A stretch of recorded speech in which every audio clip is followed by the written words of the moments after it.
السلام علیکم ورحمۃ اللہ وبرکاتہ۔ الحمد للہ ثم الحمد للہ۔ ہمارا یہ 20ویں پارے کا سیکنڈ لیکچر ہے اور لیکچر نمبر 81 ہے۔ اور امید کرتی ہوں بہنیں اس کو شوق سے سن بھی رہی ہوں گی اور اپنی باقی بہنوں کے ساتھ بھی اسے شیئر کر رہی ہوں گی۔ جنہوں نے ابھی تک چینل کو سبسکرائب نہیں کیا تو پلیز اس کو سبسکرائب کر لیں، تاکہ اس کے ان پاروں کی جو ریکیپ ہیں وہ بھی آپ کو مل سکیں، اور ان کے جو نوٹس آپ کے ساتھ ڈسکس کیے جائیں گے وہ بھی آپ کو اس کا نوٹیفیکیشن بھی آسانی سے مل سکے۔ تو شروع کرتے ہیں۔ نحمدہ ونصلی علی رسولہ الکریم، اما بعد فاعوذ باللہ من الشیطان الرجیم، بسم اللہ الرحمن الرحیم۔ ربی اشرح لی صدری ویسر لی امری واحلل عقدۃ من لسانی یفقہوا قولی واجعل لی وزیرا من اہلی۔ آمین ثم آمین۔ سورۃ القصص، بسم اللہ الرحمن الرحیم۔ طاسیم، تلک آیات الکتاب المبین۔ طاسیم، یہ واضح کتاب یعنی قرآن کی آیات ہیں۔ ہم آپ کو موسیٰ اور فرعون کے بالکل سچے حالات پڑھ کر سناتے ہیں، نتلو پڑھ کے سناتے ہیں، ان لوگوں کے فائدے کے لیے جو ایمان لاتے ہیں۔ فرعون نے ملک مصر میں سرکشی اختیار کر رکھی تھی اور اپنی رعیت کو کئی گروہ بنا دیا تھا، اور ان میں سے ایک گروہ بنی اسرائیل کو بہت کمزور بنا رکھا تھا، یعنی ایک گروہ جو بنی اسرائیل کا تھا اس کو بہت ہی کمزور کر رکھا تھا۔ وہ اس گروہ کے لڑکوں کو تو قتل کر دیتا مگر لڑکیوں کو زندہ رہنے دیتا۔ بلا شبہ وہ معاشرے میں بگاڑ پیدا کرنے والوں میں سے تھا، یعنی جو لیڈر یہ کام کرتے ہیں وہ دراصل زمین پر فساد کرتے ہیں، جن کے یہ ٹریٹس ہوتے ہیں جو فرعون کے تھے۔ سورۃ القصص جو ہے، اس میں موسیٰ علیہ السلام کا قصہ بہت تفصیل سے بیان ہوا ہے۔ کس پس منظر میں موسیٰ علیہ السلام آئے، ان کی پیدائش کے فوراً بعد پیش آنے والے حالات، اور پھر اس کے بعد ان کی جوانی کیسے گزری، اور پھر شادی کیسے ہوئی، اور پھر اس کے بعد یہ کہ واپس کس طرح آئے اور بنی اسرائیل کو آزاد کرایا۔ گویا موسیٰ علیہ السلام کی پوری لائف جو ہے وہ اس صورت سے واضح ہو جاتی ہے۔ تو یہاں پر ہم دیکھتے ہیں کہ فرعون نے ملک کے اندر تفرقہ بازی کا بازار گرم کر رکھا تھا، اور اس سے مقصد کیا تھا کہ لوگ آپس میں لڑتے رہیں تاکہ وہ ان پہ حکومت کرتا رہے، جسے کہتے ہیں نا ڈیوائڈ اینڈ رول، کہ آپ لوگوں کو آپس میں گتھم گتھا ہونے دیں اور آپ ان کے اوپر مسلط ہوئے رہیں، ان کو یہ توجہ ہی نہ ہو کہ ہمارا حاکم ہمارے ساتھ کیا کر رہا ہے۔ اور موسیٰ علیہ السلام ان حالات میں پیدا ہوئے کہ جب بنی اسرائیل بہت کمزور تھے، اتنے کمزور کہ فرعون نے کہا جاتا ہے کہ خواب دیکھا تھا جس میں اس نے دیکھا کہ بنی اسرائیل کا ایک بچہ بڑے ہو کر اس کی حکومت ختم کر دے گا، اس کو مار ڈالے گا۔ تو اس بنا پر اس نے بنی اسرائیل کے بچوں کا یعنی لڑکوں کا قتل عام شروع کر دیا۔ پھر کچھ عرصے بعد احساس ہوا کہ اگر ہم اسی طرح ان کو قتل کرتے رہے تو ہماری خدمت کون کرے گا، کیونکہ بنی اسرائیل ہی سے تو سارے کام کروائے جا رہے تھے۔ تو انہوں نے پھر یہ طے کیا کہ 1 سال پیدا ہونے والے بچوں کو ہم زندہ چھوڑ دیں گے اور 1 سال پیدا ہونے والوں کو مار دیں گے۔ تو جس سال ہارون علیہ السلام پیدا ہوئے وہ سال وہ تھا کہ جب بچے نہیں قتل کیے جا رہے تھے، اور جس سال موسیٰ علیہ السلام پیدا ہوئے اس میں بچوں کو قتل کیا جا رہا تھا۔ تو اللہ تعالیٰ نے ان کی حفاظت کے لیے پھر کیا طریقہ اختیار کیا، آگے اس کی تفصیلات آئیں گی۔ اور ہم یہ چاہتے تھے کہ جس گروہ کو اس ملک میں کمزور بنایا گیا ہے اس پر احسان کریں اور انہیں امام بنا دیں اور اس ملک کے وارث بنائیں اور انہیں اس ملک میں اقتدار بخشیں، اور فرعون اور حامان اور ان کے لشکروں کو وہی کچھ دکھا دیں جس کا انہیں بنی اسرائیل سے خطرہ تھا۔ تو اس کے لیے اللہ تعالیٰ نے ایک تدبیر کی۔ وہ تدبیر کیا تھی؟ ہم نے موسیٰ کی والدہ کی طرف الہام کیا۔ الہام کہتے ہیں خفیہ اشارہ۔ ہو سکتا ہے کہ فرشتہ نظر آیا اور ہو سکتا ہے کہ دل میں بات ڈالی گئی ہو کہ اس بچے موسیٰ کو دودھ پلاتی رہو، پھر جب تجھے اس کے قتل کا خطرہ ہو تو اسے دریا میں ڈال دینا، اور کچھ خوف نہ رکھنا اور نہ غم کھانا۔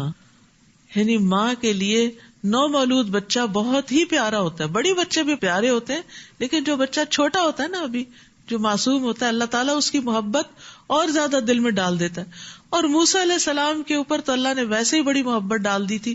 وَأَلْقَيْتُ عَلَيْكَ مَحَبَّةً مِّنِّي، اللہ نے خاص محبت ڈالی تھی ان کے لیے لوگوں کے دلوں میں کہ جو ان کو دیکھتا تھا ان سے محبت کرنے لگتا تھا۔ تو بہرحال اللہ سبحانہ تعالیٰ موسیٰ علیہ السلام کی والدہ کو تسلی دے رہے ہیں کہ غم نہیں کھانا، سب ٹھیک ہو جائے گا، ہم اس بچے کو تیری طرف ہی لوٹا دیں گے اور اسے اپنا رسول بنا دیں گے، وعدہ ہو رہا ہے. اور آگے ہم قصے میں دیکھیں گے کہ اللہ تعالیٰ نے اپنے وعدے پورے کیے. یہاں پر خاص طور پر اللہ تعالیٰ نے موسیٰ علیہ السلام کی والدہ کو حکم دیا کہ وہ دودھ پلاتی رہے، ان ارضعیہ، تاکہ موسیٰ علیہ السلام جتنے دن ماں کے پاس ہوں وہ صحت مند بچے کے طور پر پلیں، ان کی جسمانی بناوٹ مضبوط ہو جائے. کیونکہ چھوٹی عمر میں اور ڈے 1 سے اور پہلی خوراک کے طور پر بھی اگر ماں کا دودھ بچے کو دیا جاتا ہے تو اس بچے کا امیون سسٹم اور باقی اس کی جو گروتھ ہے وہ زیادہ اسٹرانگ ہوتی ہے، بیماریوں سے بچا رہتا ہے. تو یہاں خاص طور پر اس بات کی تلقین کی گئی، ورنہ اس کو اگنور بھی کیا جا سکتا تھا. یہ نہیں کہا گیا نہلاتی دلاتی رہنا، اس کو پیار کرنا، نہیں، یہ تو نیچرل باتیں ہیں. دودھ بھی ماں خود ہی پلاتی ہے، لیکن تاکیداً دودھ پلوایا گیا. اور آپ کو معلوم ہے نا کہ پھر موسیٰ علیہ السلام کتنے اسٹرانگ تھے کہ وہ مدین میں جا کر ایک پتھر جس کو اٹھایا تھا، جس کو 10 لوگ اٹھاتے ہیں، تو اس بچی نے نوٹ کیا اور اپنے باپ سے کہا کہ قوی امین ہے. تو باپ نے پوچھا قوی کہاں سے، تمہیں کیسے پتا چلا کہ یہ قوی ہے؟ کہا میں نے دیکھا کہ وہ ایک پتھر کو اٹھا کے دوسری طرف رکھ رہا ہے جس کو 10 آدمی مل کے اٹھاتے ہیں. تو اس سے اندازہ لگائیں کہ اس ماں کے دودھ پیے ہوئے کا ان کی شخصیت پر کیسا اثر رہا. چنانچہ فرعون کے گھر والوں نے اس بچے کو اٹھا لیا. اب بچہ وہاں سے ان کے کنارے پہ جا پہنچا کہ وہ ان کے لیے دشمن اور رنج کا باعث بنے. بلا شبہ فرعون، حامان اور ان کے لشکر خطا کار لوگ تھے. اور فرعون کی بیوی فرعون سے کہنے لگی یہ بچہ تو میری اور تیری آنکھوں کی ٹھنڈک ہے. روایات میں آتا ہے اس نے کہا تھا تمہاری تو ہے میری نہیں. تو بیوی نے بہت اچھے طریقے سے بات کی. دیکھیے کہ اتنا مشکل کام کروا لیا اس نے کہ بنی اسرائیل کا بچہ جو ہے اس کو اپنا بچہ بنا لیا. اسے قتل نہ کرو کیونکہ اس پر قتل واجب تھا اس کے قانون کے مطابق. کیا عجیب ہے کہ یہ ہمارے لیے مفید ثابت ہو، یا ہم اسے بیٹا ہی بنا لیں. اور وہ اس کے انجام سے بے خبر تھے.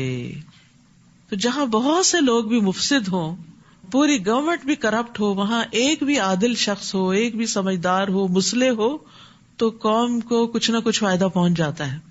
یہاں فرعون اور اس کے درباری حامان اور قارون اور یہ سب جو تھے یہ بڑے ظالم لوگ تھے. لیکن فرعون کی بیوی آسیہ جو تھی، آسیہ علیہ السلام، وہ بڑی عادل اور منصف اور نیک مزاج خاتون تھی. تو ان کے مشورے اور ان کی کوشش سے موسیٰ علیہ السلام کو بچا لیا گیا. اور موسیٰ کی والدہ کا دل سخت بے قرار ہو گیا. بچہ جو اپنے سے جدا کیا تو برداشت نہیں کر پا رہی، اور اگر ہم اس کی ڈھارس نہ بندھاتے تو قریب تھا کہ وہ راز فاش کر دیتی. اور دوسرا فائدہ کیا تھا کہ وہ موسیٰ کو واپس اس کے پاس لوٹانے کے وعدے پر یقین کرنے والوں میں سے ہو جائے. یعنی اللہ تعالیٰ امتحان میں ڈال رہا تھا کہ اس کا یقین پختہ ہو. چنانچہ اس نے موسیٰ کی بہن سے کہا کہ اس بچے کے پیچھے پیچھے چلتی جاؤ. چنانچہ وہ آنکھیں بچا کر اسے دیکھتی رہی اور دوسروں کو اس کا پتہ نہ چل سکا. اور ہم نے پہلے سے ہی موسیٰ پر دائیوں کا دودھ حرام کر دیا تھا. اس وقت موسیٰ کی بہن نے کہا کیا میں تمہیں ایسے گھرانے کا پتہ بتاؤں جو تمہارے لیے اس بچے کی پرورش کرے اور اس بچے کے خیر خواہ بھی ہوں. چنانچہ اس طرح ہم نے موسیٰ کو اس کی والدہ ہی کی طرف لوٹا دیا تاکہ وہ اپنی آنکھ ٹھنڈی کرے اور غمزدہ نہ رہے اور یہ جان لے کہ اللہ کا وعدہ سچا ہے. لیکن اکثر لوگ یہ بات نہیں جانتے. کبھی اللہ تعالیٰ انسان کو ایسی چیز سے محروم کر دیتا ہے جس محرومی کو وہ برداشت نہیں کر پاتا. کیوں محروم کرتا ہے؟ تاکہ وہ آپ کو وہ عطا کرے جو اس سے بھی بہتر ہو. اور وہ جو تقدیر کے مسئلے سے ریلیٹ کرے نا اس کو، کہ ایک بچہ فوت ہو جاتا ہے، آپ کو نہیں پتا کہ وہ بچہ آپ کے لیے بڑا ہو کے کتنی مصیبت کا باعث بنے. اللہ کو پتا ہے، وہ زیادہ حکمت والا ہے، تو وہ لے لیتا ہے بچے کو اور پھر اس کے بدلے میں وہ اور دے دیتا ہے. تو کبھی ایک چیز اس لیے لیتا ہے تاکہ بہتر چیز عطا کرے. اور پھر وَلِتَعْلَمَ أَنَّ وَعْدَ اللَّهِ حَقٌّ، جس طرح اللہ نے موسیٰ کو ماں کی طرف لوٹا دیا. تفصیلات آتی ہیں جس کے اندر جانے کی ضرورت نہیں. جب موسیٰ علیہ السلام نے کسی کے بھی دودھ پینے سے انکار کیا، پھر ایسی دودھ پلانے والی خاتون تلاش کی گئی جو موسیٰ علیہ السلام کی والدہ ہی نکلی. اور پھر ان سے انہوں نے کہا فرعونیوں نے کہ تم محل میں شفٹ ہو جاؤ. اس نے کہا کہ نہیں، میرا تو اپنا گھر ہے، بچے ہیں، شوہر ہے، میں یہاں نہیں آ سکتی. بچہ مجھے دے دے، میں پال کے آپ کو دے دوں گی. اس طرح موسیٰ علیہ السلام دوبارہ اپنی ماں کی طرف ہی لوٹ گئے اور ماں نے ان کو اپنے خاص طریقے پر اپنے دین کے مطابق پالا اور ان کی خاص تربیت کی. وَلَمَّا بَلَغَ أَشُدَّهُ وَاسْتَوَىٰ آتَيْنَاهُ حُكْمًا وَعِلْمًا وَكَذَٰلِكَ نَجْزِي الْمُحْسِنِينَ. اور جب موسیٰ اپنی جوانی کو پہنچے اور پورے توانا ہو گئے تو ہم نے انہیں قوت فیصلہ اور علم عطا کیا، یعنی جسمانی قوت بھی اور ذہنی قوت بھی. اور ہم نیک لوگوں کو ایسی ہی جزا دیا کرتے ہیں. اور موسیٰ شہر میں اس وقت داخل ہوئے جب اہل شہر غفلت میں تھے. وہاں موسیٰ نے 2 آدمیوں کو آپس میں لڑتے ہوئے دیکھا. ان میں ایک تو موسیٰ کی اپنی قوم سے تھا اور دوسرا دشمن قوم سے. جو موسیٰ کی اپنی قوم میں سے تھا اس نے موسیٰ سے اس کے خلاف فریاد کی جو دشمن کی قوم سے تھا. موسیٰ نے اسے مکہ مارا تو اس کا کام ہی تمام کر دیا. اب ان ساری آیات کے اندر آپ دیکھیں گے موسیٰ علیہ السلام کی قوت. موسیٰ علیہ السلام نے کہا یہ تو ایک شیطانی حرکت ہے، اپنے عمل کو خود ہی غلط کہہ دیا. بلا شبہ شیطان صریح بہکانے والا دشمن ہے. تو وہ اپنی فطرت پر تھے اور اسی بنا پر انہوں نے اپنی غلطی کو تسلیم کر لیا.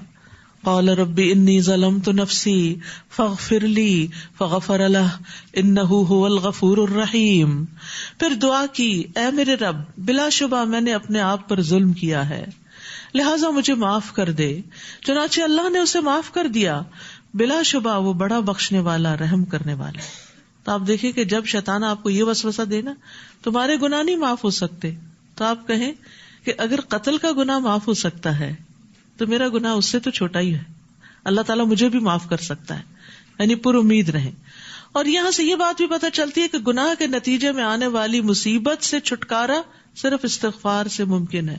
تو ہمیں اگر کوئی مصیبت آئی ہوئی ہے اور ہمیں نہیں پتا کس گناہ کی وجہ سے آئی ہوئی ہے تو استغفار کی کثرت کریں. تو موسیٰ علیہ السلام اس مکے پہ نادم ہوئے جو انہوں نے مارا اور اس سے ایک جان چلی گئی. تو اس ندامت کی وجہ سے جو وہ اپنے رب کے حضور جھکے اور گناہ پر بخشش طلب کی تو اللہ تعالیٰ نے ان کے لیے رستہ بنا دیا اور انہوں نے اس گناہ کو اپنی جان پر ظلم قرار دیا. انی ظلمت نفسی. یاد رکھیے ہمارے گناہ خود ہم ہی کو نقصان دیتے ہیں، کسی اور کو نہیں. نبی صلی اللہ علیہ وسلم معصوم ہونے کے باوجود، گناہوں سے پاک ہونے کے باوجود دن میں 70 سے زیادہ مرتبہ استغفار کرتے تھے اور توبہ کرتے تھے.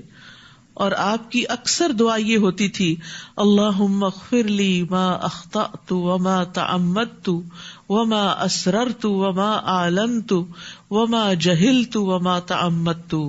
اے اللہ میرے ان گناہوں کو معاف فرما جو میں نے غلطی سے کیے اور جو میں نے جان بوجھ کر کیے اور جو میں نے چھپ کر کیے اور جو میں نے علانیہ طور پر کیے، نادانی میں کیے یا جانتے بوجھتے کیے. اسی طرح نماز میں بھی گناہوں سے بخشش کی دعا کرنی چاہیے. جب التحیات آپ پڑھتے نا تو آخر میں آ کر اللہم انی ظلمت نفسی ظلما کثیرا.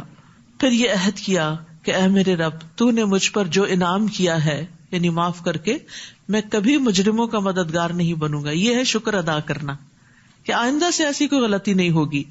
پھر دوسرے دن صبح سویرے ڈرتے ڈرتے اور خطرے کو بھانپتے ہوئے شہر میں داخل ہوئے تو کیا دیکھتے ہیں کہ وہی شخص جس نے کل ان سے مدد مانگی تھی آج پھر ان سے فریاد کر رہا ہے. موسیٰ نے جواب دیا تو صریح گمراہ شخص ہے، یعنی تو وہی ہے جس نے کل مجھے بہکایا تھا، آج پھر وہی کر رہے ہو. پھر جب موسیٰ نے ارادہ کیا کہ اس شخص کو پکڑ لیں جو ان لوگوں کا دشمن تھا تو وہ پکار اٹھا موسیٰ کیا تم مجھے بھی مار ڈالنا چاہتے ہو جیسے کل تم نے ایک آدمی کو مار ڈالا تھا؟ تم تو ملک میں جبار بن کر رہنا چاہتے ہو، اصلاح نہیں کرنا چاہتے. اور اس واقعے کے بعد ایک شخص شہر کے پرلے کنارے سے دوڑتا ہوا آیا کیونکہ اب موسیٰ علیہ السلام کے قتل کی خبر عام ہو چکی تھی. کہنے لگا موسیٰ اہل دربار تیرے متعلق مشورہ کر رہے ہیں کہ تمہیں قتل کر ڈالیں، لہٰذا یہاں سے نکل جاؤ، میں یقیناً تمہارا خیر خواہ ہوں. پہلی دفعہ موسیٰ کو قتل کرنے کا خطرہ ان کی پیدائش کے سال کی وجہ سے تھا، دوسری دفعہ پھر وہی زندگی میں مشکل آ گئی. بعض اوقات ایسا بھی ہوتا ہے تو انسان سوچتا ہے یہ بار بار میرے ساتھ ہی ایسا کیوں ہوتا ہے. اللہ کے نبیوں کے ساتھ اس طرح کے بڑے بڑے امتحان آئے ہیں تو ہم کیا چیز ہیں. چنانچہ موسیٰ ڈرتے ڈرتے اور ہر طرف سے خطرے کو بھانپتے ہوئے نکلے، یعنی احتیاطی تدابیر بھی اختیار کی اور دعا بھی کی. قال رب نجنی من القوم الظالمین، اے میرے رب مجھے ان ظالم لوگوں سے بچا لے. پھر جب انہوں نے مدین کی طرف رخ کیا تو کہنے لگے امید ہے میرا رب مجھے ٹھیک راستے میں ڈال دے گا. آپ دیکھ رہے ہیں یہاں ہر مرحلے پر موسیٰ علیہ السلام دعا کر رہے ہیں، ہر موقع پر اللہ کے ساتھ اپنا کنیکشن مضبوط کر رہے ہیں کہ مجھے امید ہے میرا رب مجھے سیدھا راستہ دکھائے گا.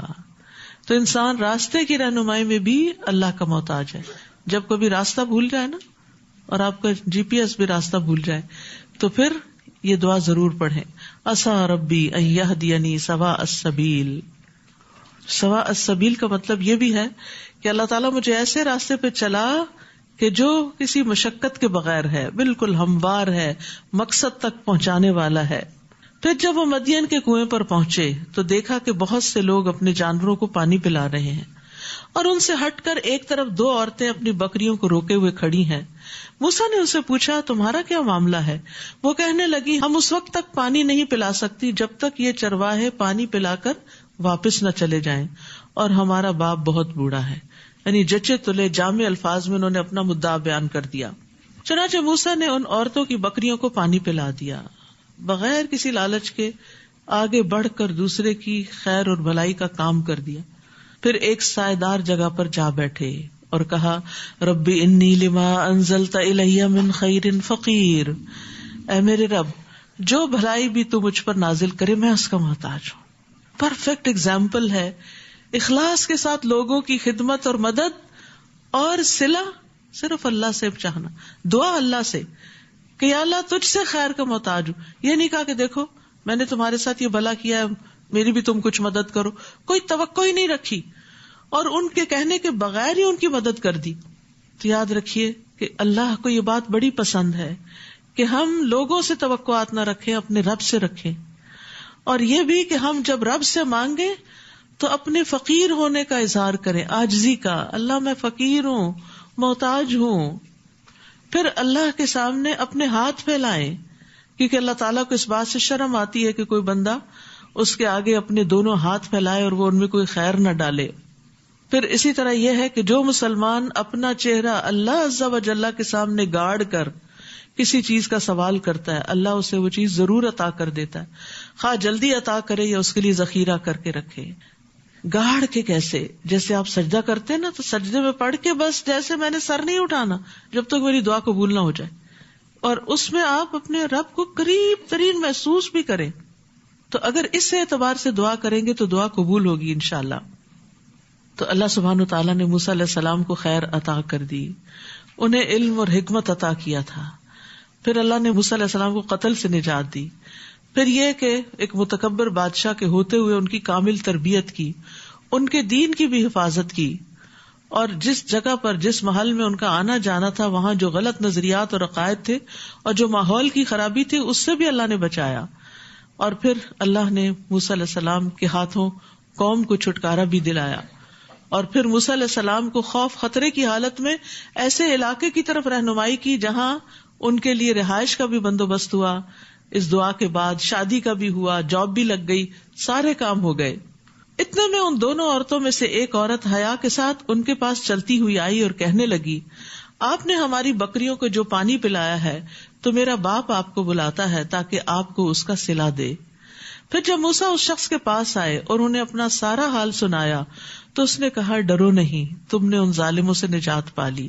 یعنی یہ دوسرا علاقہ ہے، یہاں فرعون کی حکومت نہیں ہے. اور یہاں اللہ تعالیٰ خاص طور پر اس لڑکی کی حیا کا ذکر کرتے ہیں. تو گویا حیا ایسی صفت ہے جو اللہ تعالیٰ کو پسند ہے. حیا ایمان کا حصہ ہے. دونوں کو ایک دوسرے کے ساتھ اکٹھا کر دیا گیا، جب ایک اٹھتا تو دوسرا بھی اٹھ جاتا ہے.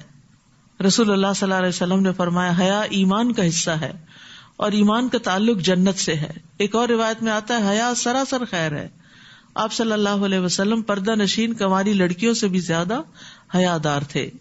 تو یہ حیا ہمارے دین کا امتیازی نشان ہے. ان میں سے ایک بولی ابا جان اسے اجرت پر رکھ لیجئے. بہترین آدمی جسے آپ اجرت پر رکھنا چاہیں وہی ہو سکتا ہے جو طاقتور اور امین ہو. طاقتور اور امین ہو. لیکن یہ دو کوالٹیز اکٹھی ہونا بہت مشکل ہوتا ہے. جو لوگ کام جانتے ہوتے ہیں، اسمارٹ ہوتے ہیں، وہ عام طور پر خیانت کرتے ہیں، وہ مالک کے ساتھ بھی کھیل جاتے ہیں. اور جو طاقتور نہیں ہوتے ذہنی طور پر یا جسمانی طور پر، وہ امانت دار ہوتے ہیں لیکن پھر کام کے نہیں ہوتے. یعنی ایک شخص بہت امانت دار ہے، کام ہی نہیں آتا اس کو، تو آپ کیا کریں گے اس سے؟ تو اس لیے جب بھی آپ دعا کریں کہ اللہ تعالیٰ مجھے مددگار عطا کر، تو ساتھ یہ بھی کہ اللہ قوی اور امین عطا کر، کیونکہ ہمارا دین ہمیں یہ تعلیم بھی دیتا ہے کہ جب کسی کو کوئی عہدہ دیا جائے، جب کسی کو کوئی امانت سپرد کی جائے، تو اس کے اندر یہ دو خوبیاں ضرور ہوں کہ وہ امانت کا حق ادا کرنے والا ہو، اور دوسرے یہ کہ اس کے اندر اس کام کے کرنے کی صلاحیت ہو۔ شعیب نے کہا، یعنی وہ جو ان بچیوں کے باپ تھے ان کے بارے میں آتا ہے، ان کا نام شعیب تھا، موسیٰ میں چاہتا ہوں کہ اپنی دونوں بیٹیوں میں سے ایک کا تجھ سے اس شرط پر نکاح کر دوں کہ تم میرے ہاں 8 برس ملازمت کرو، اور اگر 10 سال پورے کر دو تو تمہاری طرف سے مہربانی ہے۔ میں اس معاملے میں تم پر سختی نہیں کرنا چاہتا، انشاءاللہ تم مجھے نیک لوگوں میں سے پاؤ گے۔ تو گویا انہیں آئندہ 8 سال وہاں رہنا تھا، اس کی انہوں نے کمٹمنٹ کی۔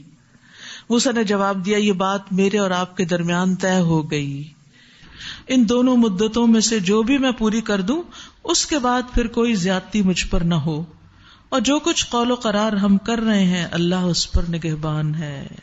اپنا گھر، وطن، رشتہ دار، قوم، قبیلہ سب کچھ چھوڑ کے محروم ہو گئے، جدائی ہو گئی۔ 8 سال، اگر آپ کو کوئی کہے آپ کو 8 سال کینیڈا میں رہنا اور یہاں سے آپ بالکل کسی سے ملنے نکل نہیں سکتے، تو آپ کے دل پر کتنا بڑا پہاڑ پڑ جائے گا۔ اپنی مرضی سے آپ 20 سال بھی رہ لیں، 20 سال بھی نہ جائیں، آپ کی اپنی مرضی ہو تو اور بات ہے، لیکن اگر آپ کو کوئی باندھے کہ 8 سال آپ یہاں سے ہل نہیں سکتے تو وہ ایک قید کی طرح لگتا ہے۔ تو موسیٰ علیہ السلام نے 8 نہیں 10 سال پورے کیے۔ نبی صلی اللہ علیہ وسلم نے فرمایا، میں نے جبریل سے پوچھا موسیٰ نے دونوں مدتوں میں سے کون سی مدت پوری کی؟ تو انہوں نے کہا جو اس میں زیادہ کامل اور زیادہ مکمل تھی، یعنی 10 سال۔ تو اب یہ 10 سال کی محرومی کے بعد اور میچورٹی کے بعد اور تیار کرنے کے بعد اللہ تعالیٰ اب موسیٰ علیہ السلام کو ایک بڑے مشن پر دوبارہ واپس مصر لے کے جاتے ہیں۔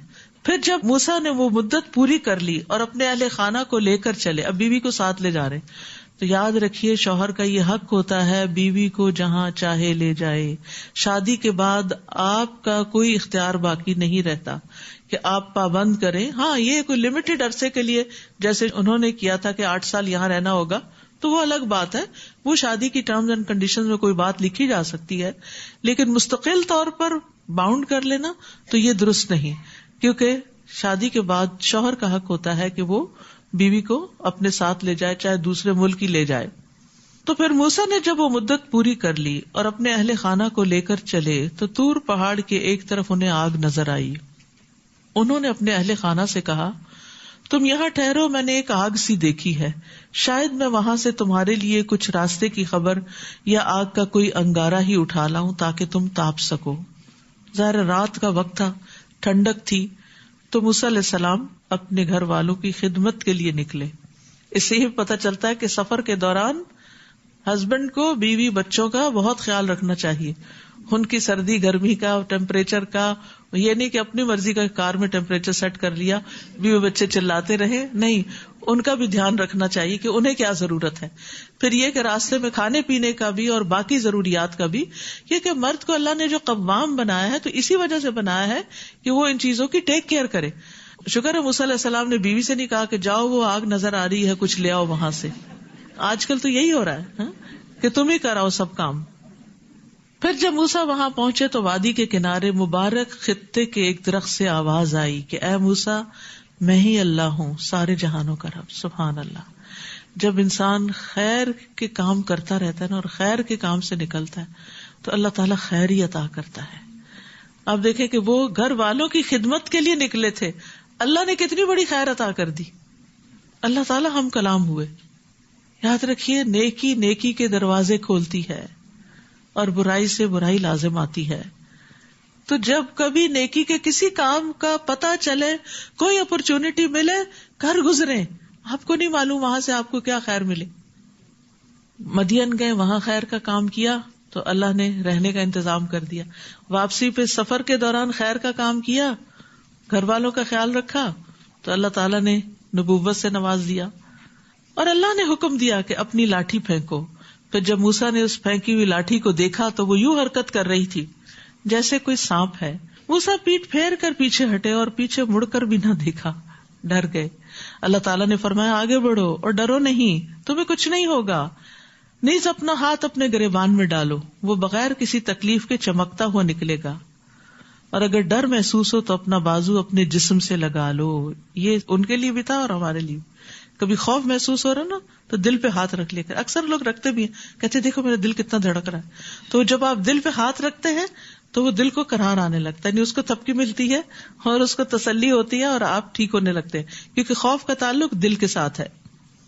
یہ تیرے رب کی طرف سے 2 معجزے ہیں جنہیں تم فرعون اور اس کے درباریوں کے سامنے پیش کر سکتے ہو، وہ بڑے نافرمان لوگ ہیں.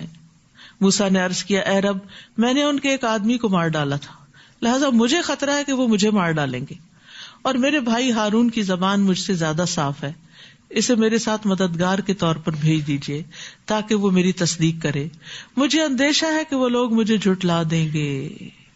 اللہ تعالیٰ نے فرمایا، ہم تیرے بھائی سے تیرا بازو مضبوط کریں گے اور تم دونوں کو ایسا غلبہ عطا کریں گے کہ وہ تم پر دست درازی نہ کر سکیں گے. اب تمہیں بچانا ہمارا کام.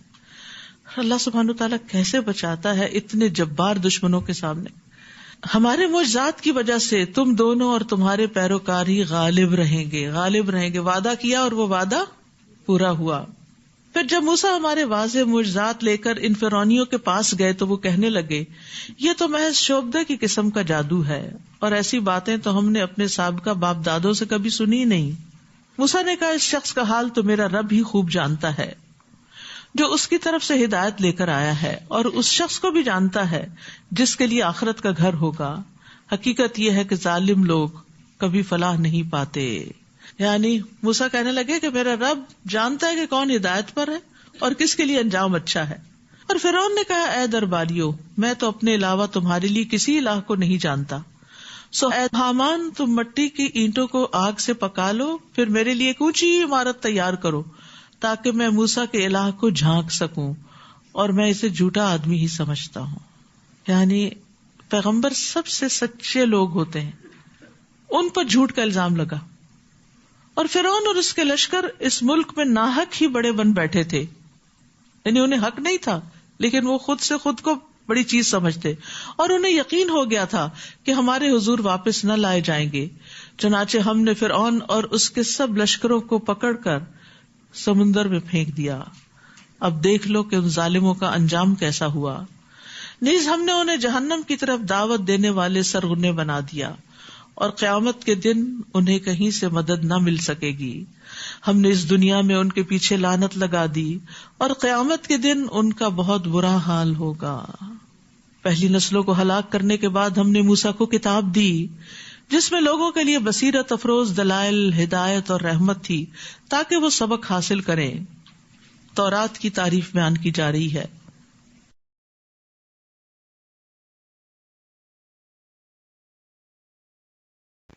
السلام علیکم ورحمۃ اللہ وبرکاتہ. الحمدللہ ثم الحمدللہ.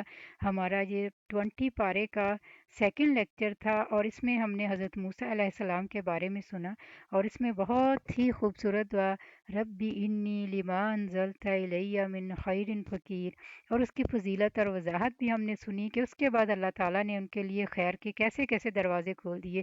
تو اس دعا کو اپنی زندگی کا حصہ بنانے کی بہت ضرورت ہے، اور اس میں اللہ تعالیٰ نے ہمارے لیے بھی بہت سی خیر و برکت اور چھپا رکھی ہے. اور انشاءاللہ امید ہے کہ بہنیں اس کے مفہوم کو سمجھتے ہوئے اس دعا کو اپنی زندگی میں شامل کریں گی. جزاک اللہ خیر. سبحانک اللہم و بحمدک، اشہد ان لا الہ الا انت، استغفرک و اتوب الیک. السلام علیکم ورحمۃ اللہ وبرکاتہ.